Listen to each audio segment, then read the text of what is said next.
Politique, Jean-Luc Mélenchon n'a jamais aimé les primaires. Il n'aime pas non plus s'être mis au pied du mur. En 2017 comme en 2022, il avait refusé de se joindre aux appels à l'union de la gauche pour l'élection présidentielle, préférant cultiver son propre espace. Pas surprenant, donc, de le voir sécher le rendez-vous organisé par Lucie Castet mercredi 2 juillet. Si les participants, parmi lesquels Marine Tondelier et Olivier Faure, ont acté la mise en place d'un processus unitaire censé désigner un candidat commun pour 2027, Jean-Luc Mélenchon regarde ailleurs. C'est un coup de com', tacle-t-il dans une note de blog publiée ce jeudi 3 juillet. Et une opportunité pour exister dans la cour des grands pour diverses personnes très égotiques. Le huis clos entre eux va être passionnant. Un message tout en ironie alors que, comme lui, Raphaël Glucksmann boude cette tentative de rassemblement. Une primaire de la gauche amputée de ses deux plus gros poissons est-elle condamnée à se partager les miettes sur un segment politique plus que réduit? Le programme de cette équipe, s'il y en a un et si la primaire a lieu, sera une copie diminuée de l'Avenir en commun, le programme de la France insoumise. Comme à chaque fois, tranche Jean-Luc Mélenchon, qui ne retient pas ses coups contre les têtes d'affiche de cette initiative, la liste des pré-candidats à cette primaire fait autant envie que la guerre des tout, texte d'orientation, au congrès du PS. Et de dresser la liste des candidats déclarés, Rousseau, Piolle, Faure, Gage, Autain, Ruffin et Ségolène Royal, la seule qui sache de quoi il s'agit. Une primaire de la gauche. Fort de ses 21,95% obtenus à la dernière présidentielle, l'ancien député de Marseille rebaptise cette initiative de primaire de la gauche.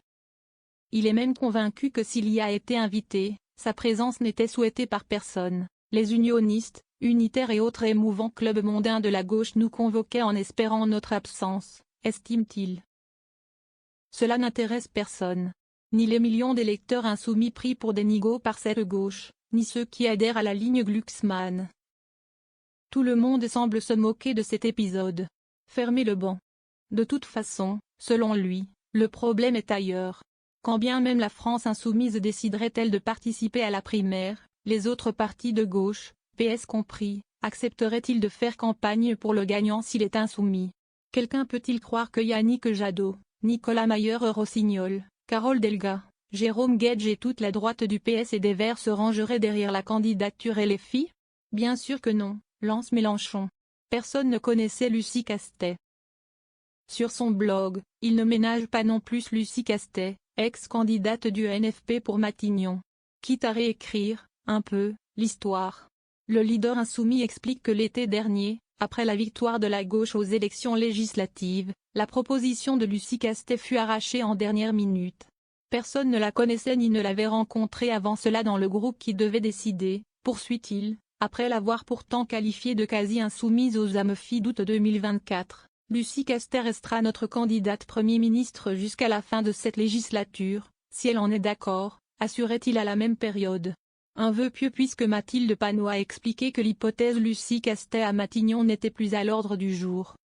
Malgré les sérieux doutes exprimés par Jean-Luc Mélenchon, les unitaires ont annoncé un calendrier jusqu'en 2027. En septembre, ils lanceront 6 conventions thématiques qui déboucheront sur la création, en avril 2026, d'une plateforme programmatique construite à partir du projet du NFP. Une éventuelle primaire interviendrait, elle, entre les mois de mai et d'octobre 2026, laissant tout le temps à un candidat insoumis de tracer sa route.